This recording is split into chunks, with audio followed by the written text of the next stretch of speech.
శ్రీను గారిని మాట్లాడవలసిందిగా రిక్వెస్ట్ చేస్తున్నాం.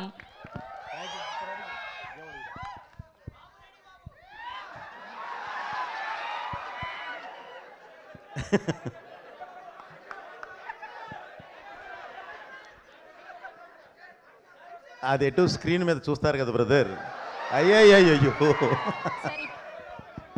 సార్ ఇప్పటి వరకు మేము మీరు డైరెక్షన్ చేస్తున్నప్పుడు రెడీ బాబు అనడం విన్నాం కానీ స్పీచ్కి ముందు రెడీ అని చెప్పడం వినలేదు. అలా చెప్పి మొదలు పెడతాం. కరెక్ట్ కాదులేండి, అది థియేటర్లో చూద్దరు బ్రదర్, బ్రహ్మాండంగా ఎంజాయ్ చేస్తారు. ఏముండదు, కెమెరామెన్ సార్ రెడీ, బాబు రెడీ, బాబు స్టార్ట్, కెమెరా యాక్షన్. ఓకే, ఇది జస్ట్ ఒక థ్యాంక్ యూ బ్రదర్. ముందుగా ఇక్కడికి విచ్చేసిన సోదర సమానమైన నందమూరి అభిమానులందరికీ, అలాగే మీడియా మిత్రులందరికీ, ఈ 3D ఎక్స్పీరియన్స్ని అద్భుతంగా ఎంజాయ్ చేయడానికి వచ్చిన ప్రేక్షకులకి ప్రతి ఒక్కళ్ళకి నా ధన్యవాదాలు తెలియజేస్తున్నానండి. ఇప్పుడు చెప్పాల్సింది, ఇప్పుడు మాట్లాడాల్సింది నేను కాదు. యాక్చువల్లీ మీరు ఒక 3D ఎక్స్పీరియన్స్ చూశారు, ఎలా ఉంది? ఈరోజు మీరు ఏది చూశారో బ్రదర్, రేపు థియేటర్లో, ఓహో మీకు గ్లాసెస్ రాలేదా? అదే, ఇది ఎలా ఉంటుందంటే బ్రదర్, ఇంతమంది దీనిలో లోపలికి వచ్చినప్పుడు లోపలికి ఎవరు వచ్చి ఎవరు మనం తీసుకొని రావాల్సిన పరిస్థితి కొంత, ఎందుకంటే టైం ముహూర్తం ఒకటి పెట్టాము, ఆ ముహూర్తం ప్రకారం మనం రిలీజ్ చేస్తాం. అందుకని చెప్పి ఒక టైం కూడా ఇచ్చాము, ఒక ½ అవర్. బట్ అయినా సరే చిన్న అందలేదు అని అంటే సారీ, ఏం చేయలేము, అది చిన్న ఇది జరిగింది. మీరు చూస్తారు అని అంటే మళ్ళీ మొత్తానికి ఇప్పించి ఇప్పుడు వెళ్ళబోయే ముందు ఇంకోసారి నేను వేయిస్తాను. ఓకే ఏమ్మా, ఎవరికైతే గ్లాసెస్ లేవో అందరికీ గ్లాసెస్ సప్లై చేయండి, వెంటనే అవ్వాలి. రాఘవ చూడండి అమ్మా, త్వరగా.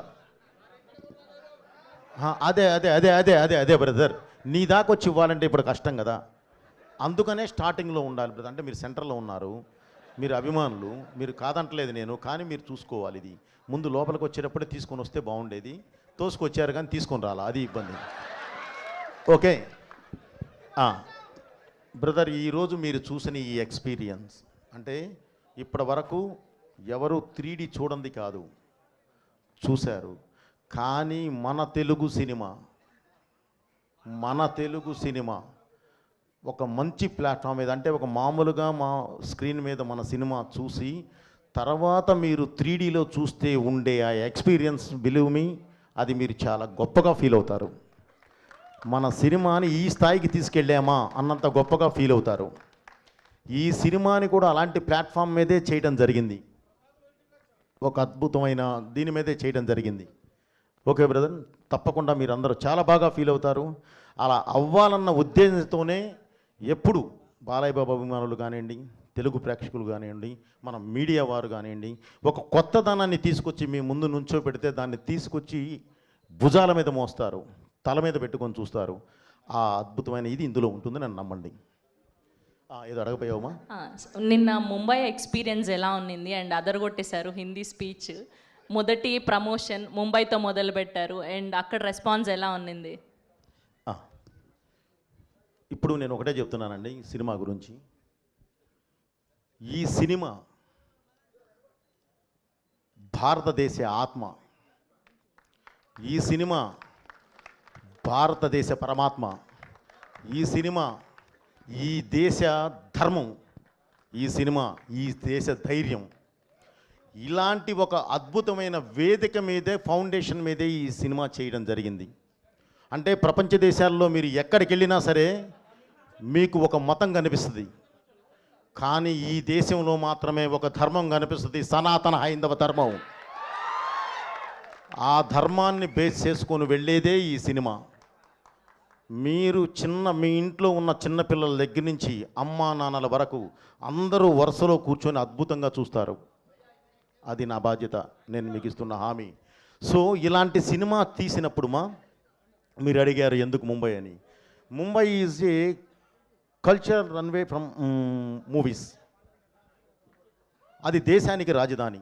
మనం అక్కడి నుంచి, అంటే మూవీస్కి అక్కడి నుంచి కానీ మనం ప్రారంభిస్తే దేశం మొత్తం స్ప్రెడ్ అవ్వడానికి అవకాశం ఉంటుంది. దేశం మొత్తం ఈ సినిమా చూడాలి అన్న కలతోనే ముందు పబ్లిసిటీ స్టార్ట్ చేసి అక్కడికి వెళ్ళి మనం పబ్లిసిటీ స్టార్ట్ చేసాం. అది మెయిన్ ఎయిమ్. నెక్స్ట్ అండ్ ఇంకొక క్వశ్చన్ ఉంది. మా అందరికీ మీరు ఏ డైలాగ్ రాసినా అది గూస్ బంప్స్ క్రియేట్ చేస్తూనే ఉంటుంది ప్రతిసారి మీ కాంబినేషన్. కానీ స్పెషల్గా ఈ అఖండ 2లో మీకు గూస్ బంప్స్ క్రియేట్ చేసిన డైలాగ్ ఏంటి, సీన్ ఏంటి? నీ బిడ్డల్లో ఏ బిడ్డ బాగుంటాడు అంటే ఏం చెప్తాం చెప్పుమా. ఇది రాసింది నేనే, ఇది తీసింది నేనే. సో అది ఎంత ఇది చేసినా సరే దాన్ని ఒక ప్లాట్ఫామ్ ఎక్కించే విధానం ఉంటుంది సెల్యులాయిడ్ మీదకి. దానికి నాకు కావలసిన నా ఆయుధం బాలయ్య గారు, ఆయన ఎటు ఉన్నారు. సో ఇందులో ప్రతిదీ మన కల్చర్కి మన ట్రెడిషన్కి లాకులో ఉంటుందమ్మా. సో అందువల్ల ఏంటంటే ప్రతి డైలాగు బాగుంటుంది ఇందులో. అసలు ఏది ఇది బాగుంటుంది ఇది అది అనడానికి లేదు. కాబట్టి ప్రతిదీ బాగుంటుందమ్మా. Thank you very much. నేను చెప్పా ఆల్రెడీ ఆయన ఇలాంటి ఆన్సర్లే చెప్తానరా, అడగొద్దు మనం దొరికిపోతాం అని. అయినా సరే వాళ్ళు వినట్లేదు సార్, ఏం చేయమంటారు? అయ్యయ్యో లేదు. Okay, yes. సో ఇప్పుడు టీం అందరి మాటల్లో